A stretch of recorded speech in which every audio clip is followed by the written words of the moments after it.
I'm Angela, the chair of Democrats Abroad Global Black Caucus. And I'm Adrianne, and I lead the Global Black Caucus Get Out the Vote team. I live in Germany and I vote in Florida. And I vote in DC from Sweden.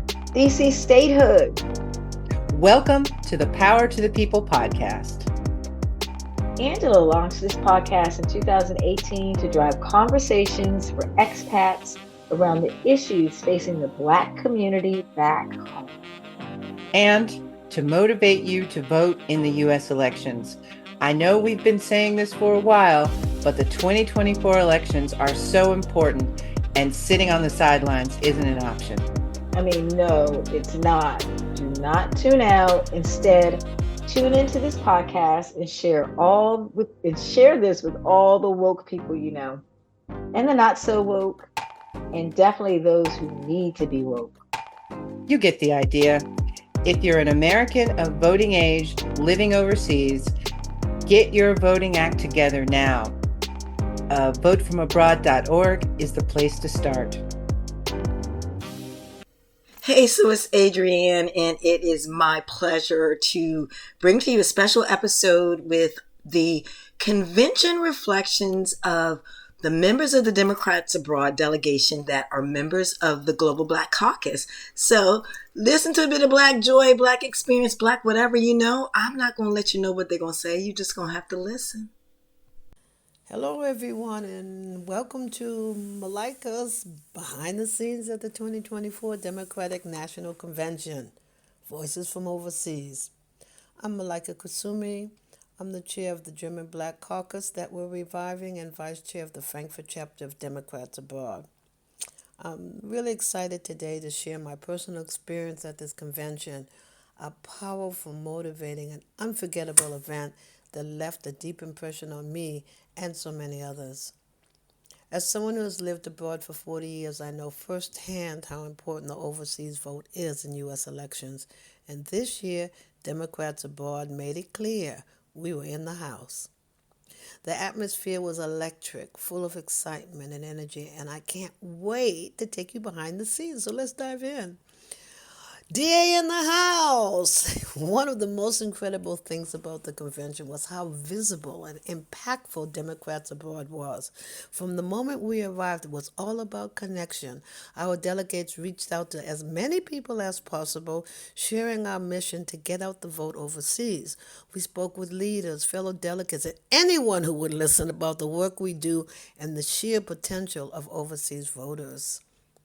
Now, if every eligible overseas voter cast their ballot, the power would wield in tight elections is so enormous. And that's why we were so prepared. Every one of us came armed with facts, statistics, and talking points, ready to show just how crucial our role is. But more than anything, we carried with us was a sense of passion. You could feel it in every conversation and every interaction. We were there to remind people of the difference we can make, and that enthusiasm was contagious. Something that really stood out to me during the convention was how down-to-earth and accessible the leaders were.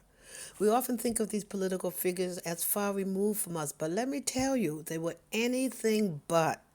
And those brief moments you had with them, they made sure to see you, hear you, and show genuine respect and appreciation.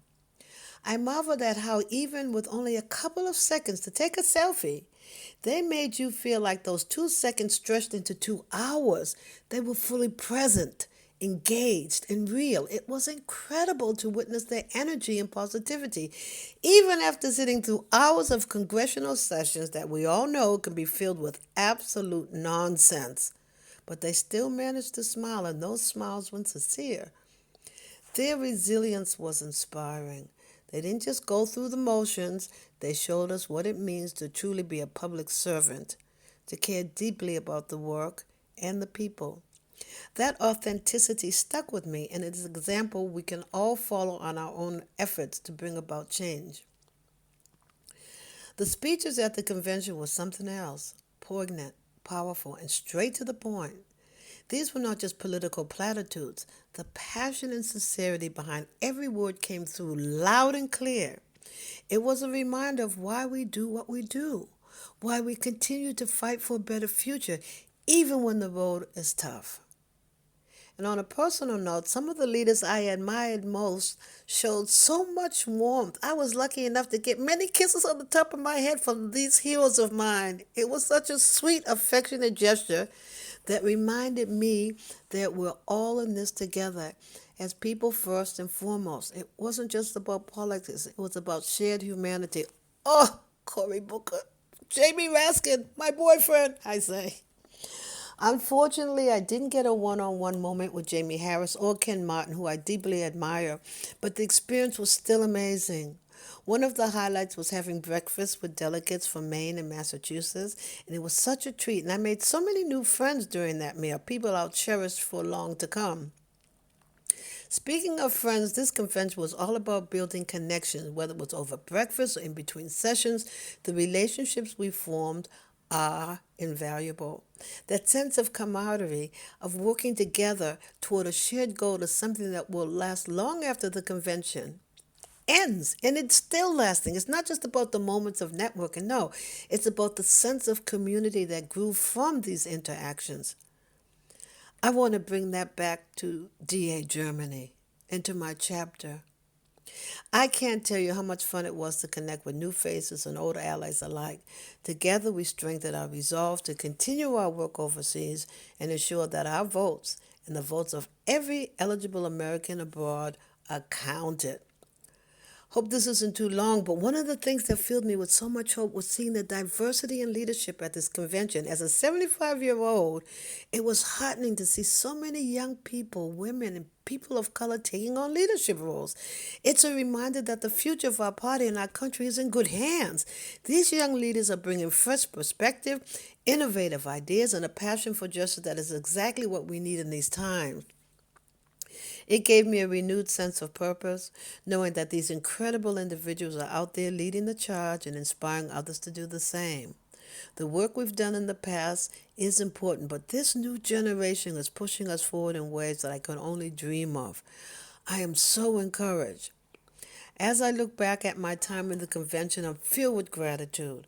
Gratitude for the leaders who inspire us, for the delegates who work tirelessly, and for the chance to connect with so many passionate, committed individuals. But more than anything, I feel a deep sense of purpose. The work we do as Democrats abroad is vital. It can be tough. There are moments when it feels like progress is slow or challenges are insurmountable.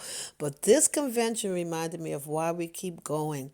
It reminded me of the power of encouragement, of lifting each other up no matter how difficult the moment may be. And before I want to go, I want to give a huge shout out to Martha and Steve. They're the international chairs of Democrats abroad, who led this convention so smoothly and efficiently. They made sure the delegates were in the front and center while they quietly worked in the background, making everything run like clockwork. Everybody doesn't do that. Everybody can't. They did. Thank you. Thank you all, and I hope that this gave you a little look into what my experience was, and let's keep pushing for change. Thank you, Malika. Oh my God, I'm so glad that was everything for you. Just listening to your description really brought it back to me. So thanks for sharing that. And as you said, let's get it done. My beloved sisters and brothers living abroad, this election is important. We need you. You may be living abroad, but you can help determine what happened in your country. What happened to the women, to children, to those who have been left out and left behind. It is your calling, it is your mission, it is your obligation to get out there and participate. Your vote will count, and it must count to help make America better for all of our citizens, where no one will be left out or left behind. The vote is precious. It is almost sacred. I don't need to tell you, it is the most powerful, nonviolent tool we have in a democratic society, and we must use it. Thank you very much.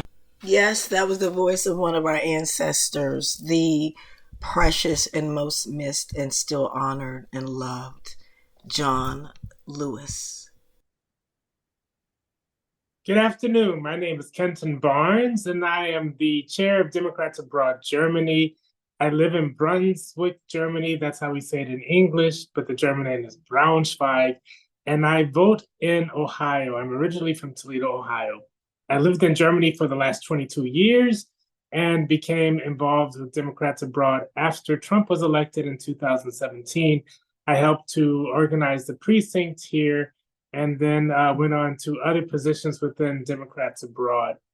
I was really excited to be elected to the DNC as a member for the next 4 years and to be able to attend the DNC convention in Chicago this past August.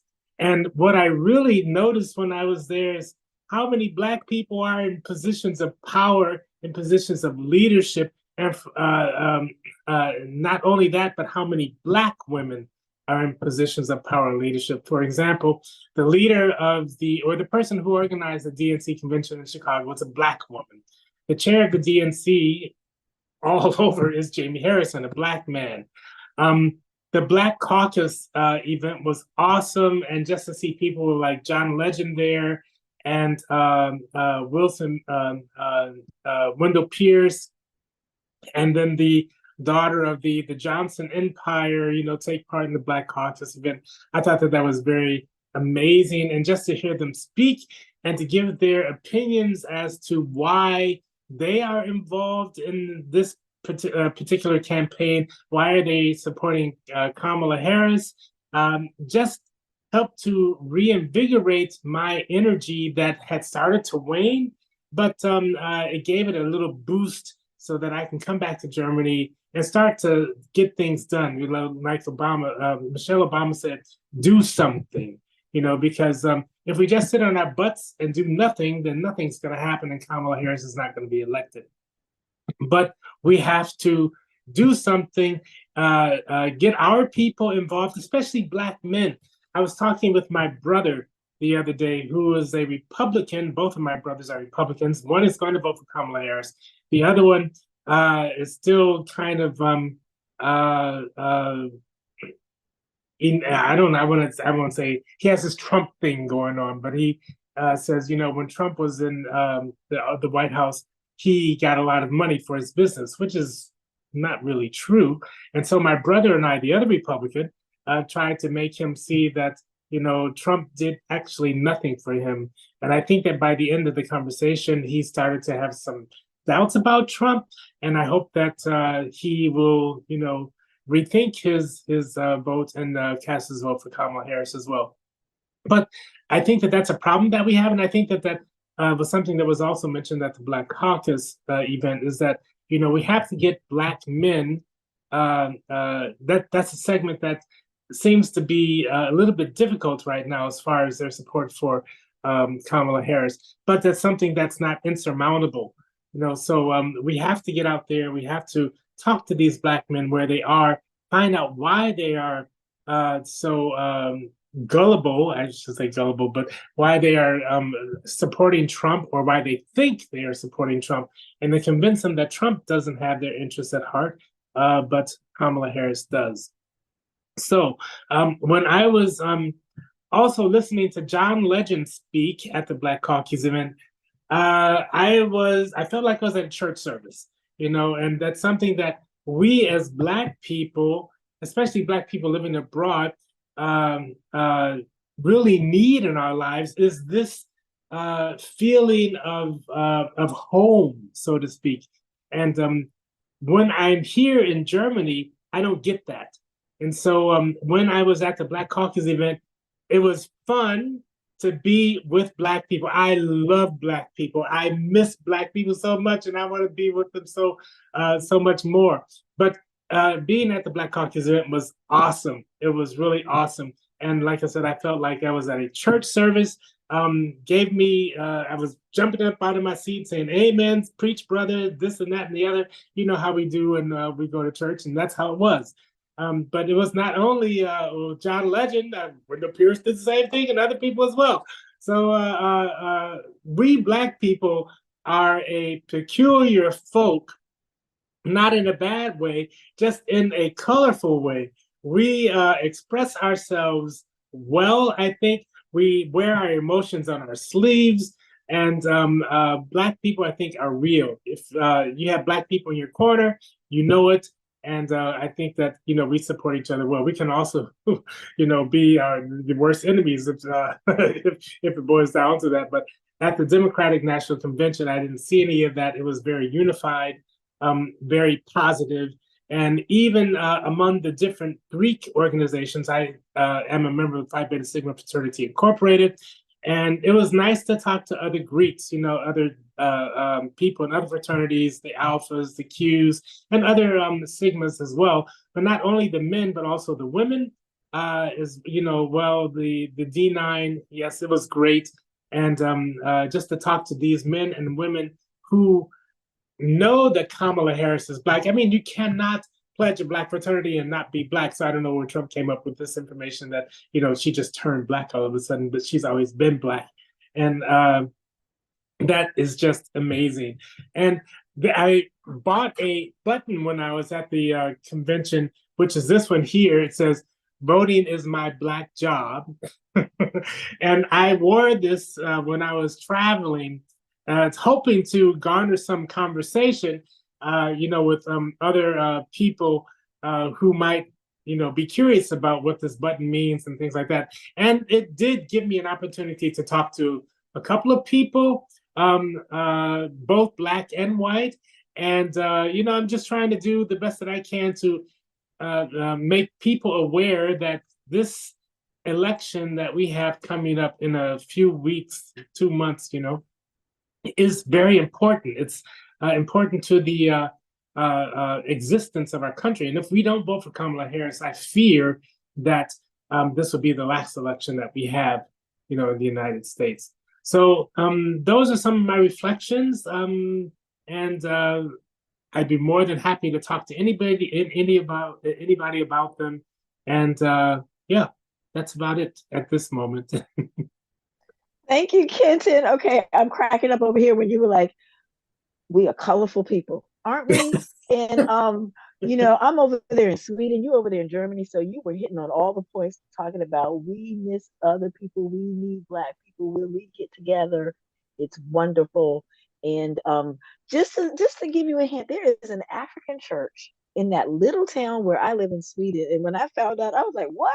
There's an Are you African church? serious? You see what I mean? So look and see if there's a bunch of Nigerians where you are or other Africans in the diaspora. They tend to put church. Now, I haven't been there yet, but I'm going to see because the Holy Ghost is out there looking for us, my grandmother would say. But thank you, Kenton. Thank you. No problem. I hope. Yes, Kenton, we could use it. And thanks so much for stopping by and sharing your experience. Hi, my name is Marini Walker. I live in London for the past 16 years and I vote in Washington, D.C. And one of my most proudest moments recently is serving as a delegate at the DNC convention this past August. And I am, according to my reflections, late, but I was also able to visit my hometown of Washington, D.C. and do a door knock for some other issues that Americans face abroad. But this is my reflections on the convention. I would just say that it was an incredibly positive and moving experience, and I can think about it even more now that it's in the rearview mirror and we have the big things coming up, which is obviously the election. What I felt was the experience was hard. It's a lot, it's full on, but it is so valuable, it is so worthy. And what we were doing as a part of democracy in terms of being involved with the party. We have a two-party system, and whether you like it or not, this is being involved is a way that you can make the changes that you want to see. And as an official cat lady with no stake in democracy, officially, it was really something, you know. It was really something that I identify with. And when I was there, one of the things that just struck me was thinking about the Black women in our past whose shoulders that we stand on. We stand on the shoulders of even people who we wouldn't consider politically active, but we stand on the shoulders of Black women like Harriet Tubman and Sojourner Truth, who we literally crawled so we could walk. And we stand on the shoulders of Shirley Chisholm, who was the spearhead and got worn down fighting for what we know is true, that you are a woman, you are a Black woman or a woman of color, along with being a woman. You cannot separate the two. You are both in everything that you do. And you show up like that in everything that you do. So it was really a lot to think about intersectionality, intersectionality, I'd say. And just the way that I was excited, I was still excited when I was riding with Biden, but this is a new level of excitement. And I can say that my excitement is even greater than what some people say was Obama level excitement, because I truly think that she can do the job. I really think that she can do the job. She's not perfect on every issue. No human is perfect. But her past, her upbringing is so, even though her parents were immigrants, it's so American. My story is not of immigration. My story is of an enslaved person. But so many people's stories in my country, my home country, are of immigration and working statewide, and then working as a senator on the federal level, and then working on the international level as vice president. And it has been a long time since not only do I stand not only does she stand on the shoulders of being a diverse candidate, she stands on the shoulders of other such well qualified candidates. She's qualified. And that has been one of the most things that has made me so apathetic ever since I started voting in Bush v. Gore, is that I felt like George W. Bush, although a lesser of evil we see with time, was not. He was not the level of qualified. Obama was even not the level of qualified from what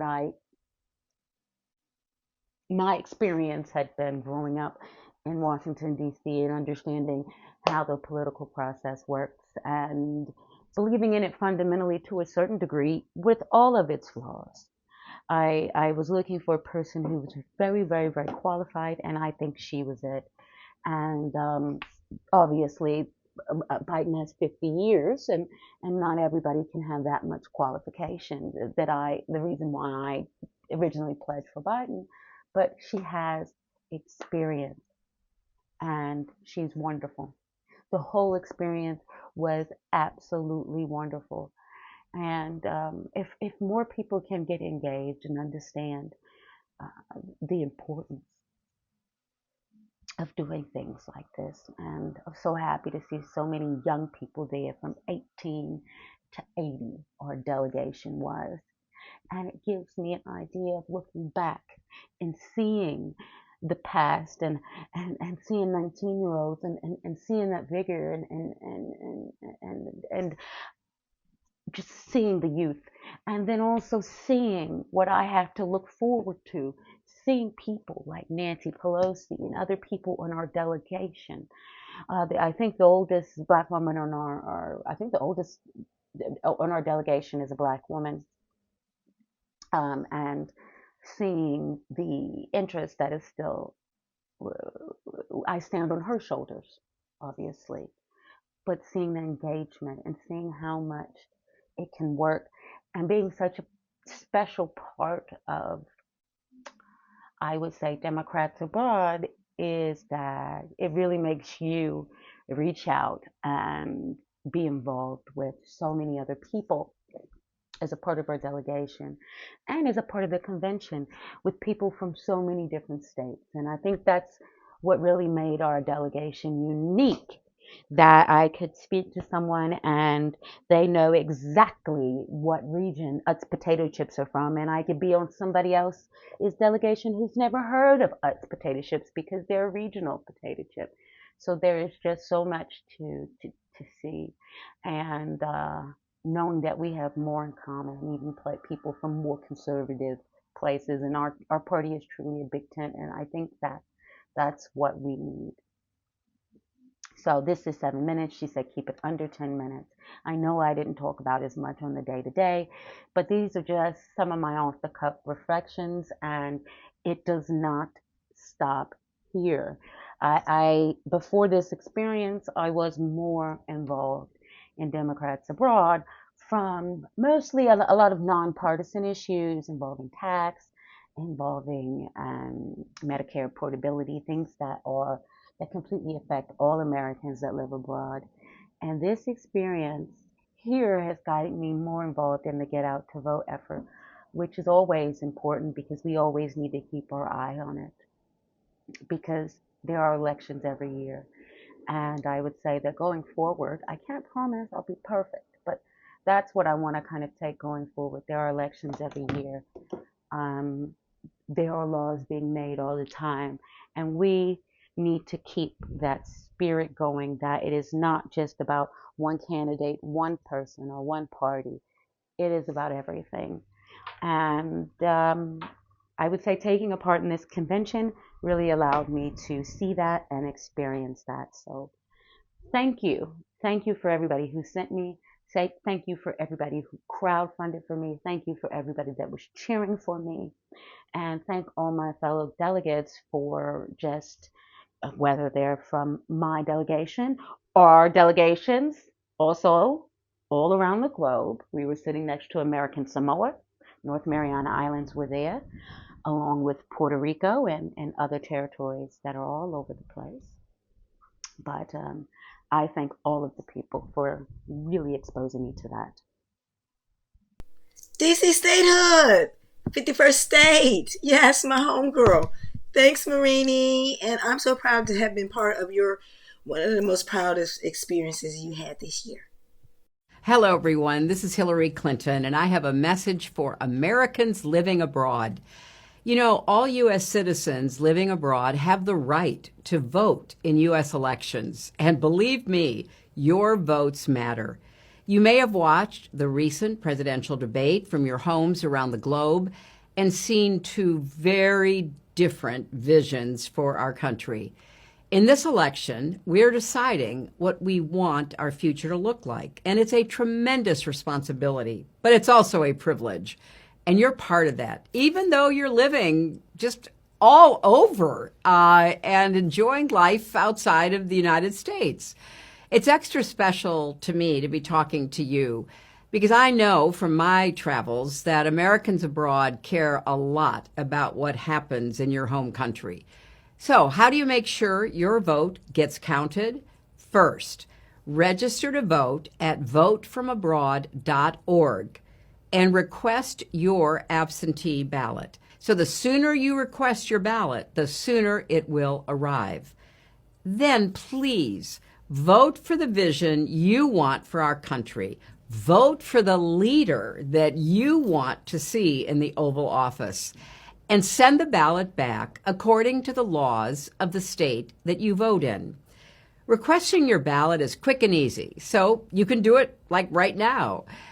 Your votes from abroad truly have the power to change the outcome of the election. Just think, in 2020, votes from abroad helped deliver Georgia and Arizona for President Biden and Vice President Harris. This election, your voice and your vote are just too important to be left on the sidelines. After you request your ballot, share this information with any other Americans you know who are living abroad and send them to votefromabroad.org. It's a great honor to be part of this Get Out the Vote election effort. So let's go vote and do it soon and make sure your vote will be counted.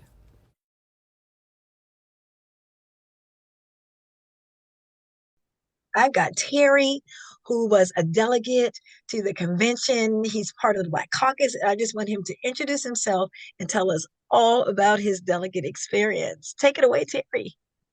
All right. Hello, everyone. My name is Terry Lee Watkins Jr. I'm from St. Louis, Missouri, so that's where I vote. But I am the Democrats Abroad Vice Chair of Democrats Abroad China. I live and work in Beijing. I lived there altogether about 5 years as a theater teacher. And this year I was nominated and elected to be the Democrats Abroad Asia Pacific delegate. Woo! So this week I was able to go to Chicago, and I was able to really experience it. It was a life-changing event. It was amazing. And yeah, so here I am. I feel simply as, not just a delegate, but as a Black delegate, there's something very powerful when we get to have a nominee, and not just any nominee, but a nominee who comes from our background. Kamala Harris, Vice President Kamala Harris, she has been stalwart in all of her avenues towards our community, whether it comes from going to an HBCU, pledging AKA, even her career in criminal justice, from being a DA to an AG to a senator. She's one of those Black figures who has always had us in mind, whether it came to her Back on Track program as district attorney in San Francisco, to her policies as attorney general, where it came to prosecuting people who foreclosed on homes, a lot of homes that had a large black and brown foreclosing, getting those corporate banks out of there. Whether it came to her being senator, she was one of the main people pushing Juneteenth and pushing the Emmett Till Anti-Lynching Act. And we got that done when she became vice president, in addition to all sorts of stuff. So, I mean, I could talk hours and hours about how happy I was, but just to be around other people and see the diversity of America and to kind of commune with them, and to see my fellow Democrats Abroad delegates who we do not get to meet with often. People don't know this, but we don't get to see each other in person because we live all across the world. So it was just wonderful. I'm happy to have been there, and I hope to talk more about it on the podcast. Thank you, Terry. And if I can just say, Terry was one of the most amazing people to spend this delegation and convention experience with. Terry. Okay, thanks. Hey there, U.S. citizens abroad. Did you know that U.S. citizens overseas have a right to vote in U.S. elections? Well, you do, and your votes count. Your votes made a big difference in key races. I love that even though you're all over the globe, you still give a damn about your country. What do you have to do? Register at votefromabroad.org. We've heard from Sam Jackson, Hillary Clinton. We've heard from, who else have we heard from? John Lewis. And we've got a couple of more people that have messages for Americans from overseas. But now we get to hear from my cohort, my co-sidekick, my co-host, Angela. Hi, my name is Angela Fobbs. I live in Germany and I vote in Florida. And I was at the 2024 Democratic National Convention. It was actually, I had no idea what to expect because I've never been to anything like that. So it was a lot. There were a lot of things going on, a lot of people, a lot of speakers, not just during the evening, but during the day. Did a lot of walking for sure. Not that I didn't expect to do a lot of walking, but not, I think while I was there in the week that I was there, I think I walked almost 100,000 steps. So that was not what I expected. Um, in a certain way, but as I said, I didn't know what to expect. Um, I met a few people, you know, that you would like. I got close to Hakeem Jeffries. I met Wes Moore. Um, I met a few other people that honestly I can't recall their names right now. But it was nice to see some of these people.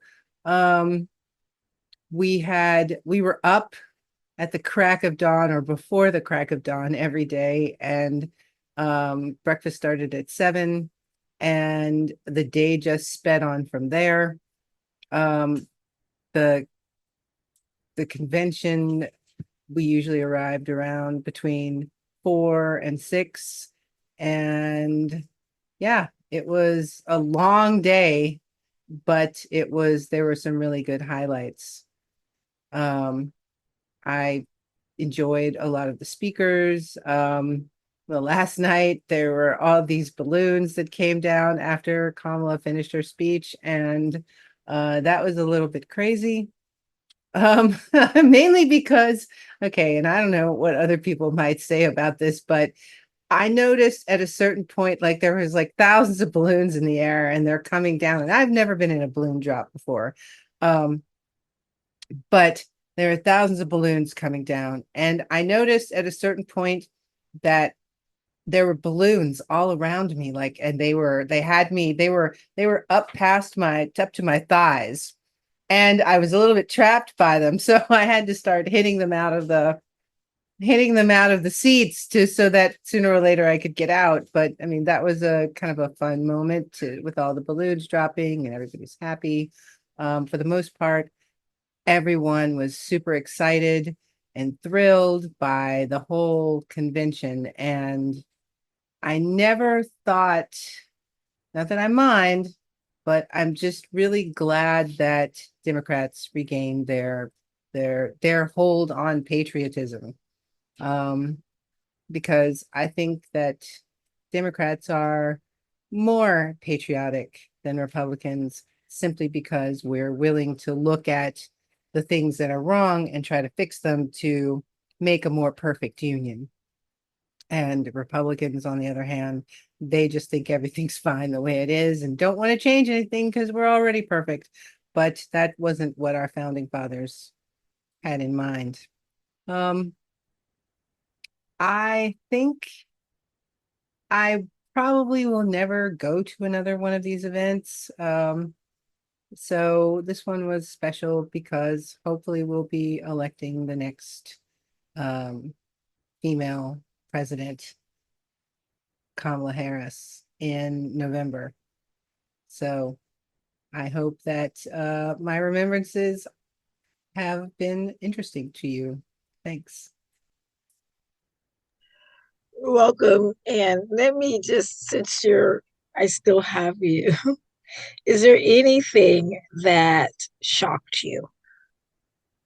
I can't, if I'm thinking of mine, there wasn't anything shocking, but it wasn't my first convention. But just before you go, you said it's your first convention and possibly your last. Was there anything shocking, or shockingly disappointing even?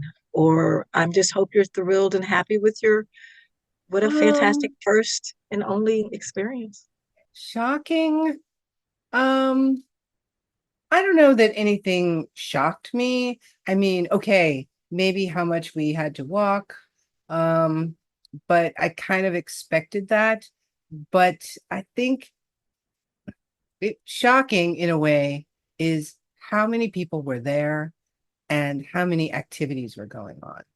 It was just way too much for any person to like do. You couldn't even do a quarter of the things that were there. I don't know, maybe they should start some of these events like on on Friday or something, the Friday before it starts, because there were just too many things. And so I think that there's no way for any one person to like take advantage of all the things that are offered at one time.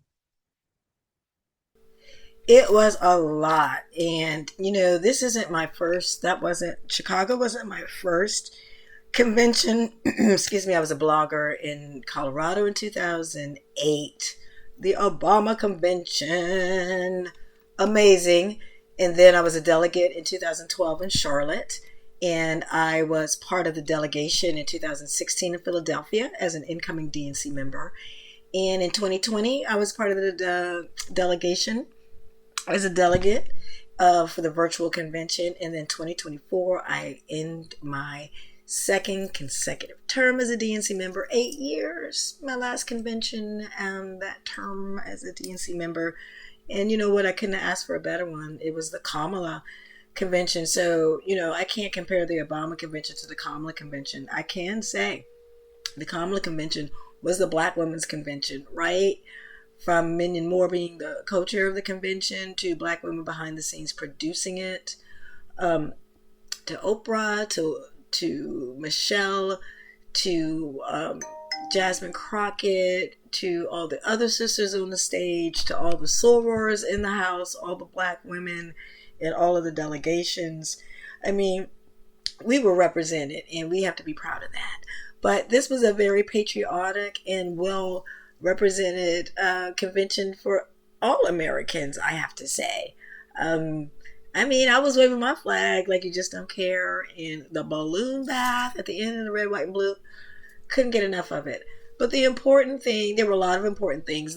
I have to say at one point I was like, is this the Republican National Convention? How many Republicans are they trotting out? But their messages were very important and key. They were all about they love their country and democracy. And don't we all? At least all of the ones voting blue this election. That's what that vote is saying, among other things. First and foremost, we love our country. We desperately want to hang on to democracy. We want to remain the beacon of freedom for the world. And we want to go forward. We're not going back.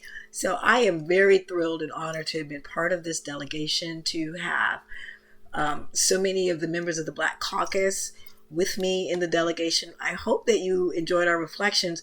And just before we go, we're going to close it out with a message from none other than Eric Holder. Every single vote matters. This election could come down to fewer than 50,000 votes. That's like, I guess maybe 2 days at a Taylor Swift concert, right? 50,000 votes. In 2020, approximately 6.5 million Americans abroad were eligible to vote. 6.5 million. But just about 14% voted in that election. In that election, votes from abroad were the margin of victory in ensuring that Georgia and Arizona went for Biden-Harris. But this election, we need to show up even more to send a clear signal that we're not going to go back. So here is what you and every American citizen living abroad needs to do. Head over to votefromabroad.org to register today. Not tomorrow, today. Votefromabroad.org to register today and learn what you need to do to vote. And let's elect Kamala Harris and Tim Walz and all those other Democrats up and down the ballot to the places where they need to be. Let's make our country better than it has been and as good as it can be. We can do this. We can do this. We're relying on you all. Thanks for joining us today. I hope this episode made you think and made you want to vote. So do I. Plus, voting is the birthright they didn't even want us to have. And we're women on top of that, and they didn't want us voting either. So vote, vote, vote every chance you get. Don't forget, votefromabroad.org for absentee ballots for U.S. citizens overseas. If you live in the U.S., go to iwillvote.com to register to vote and to verify your registration.